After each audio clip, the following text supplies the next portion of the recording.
Psaume 33. Acclamez l'Éternel, vous les justes, la louange sied aux hommes droits.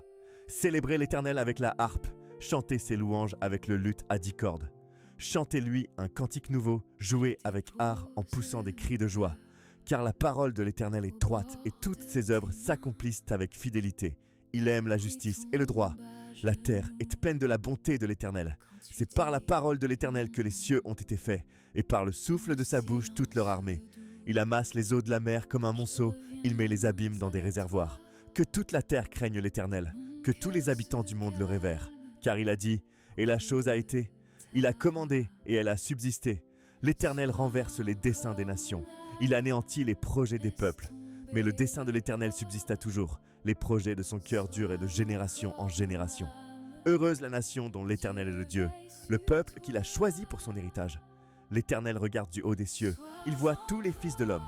Du lieu de sa demeure, il observe tous les habitants de la terre. Lui qui forme leur cœur à tous, qui est attentif à toutes leurs actions. Le roi n'est pas sauvé par la multitude des troupes. Le héros n'est pas délivré par sa grande force. Le cheval est une illusion pour le salut. Et malgré sa grande vigueur, il ne peut délivrer. Voici, l'œil de l'Éternel est sur ceux qui le craignent, sur ceux qui espèrent en sa bonté, pour délivrer leur âme de la mort et les faire vivre au milieu de la famine.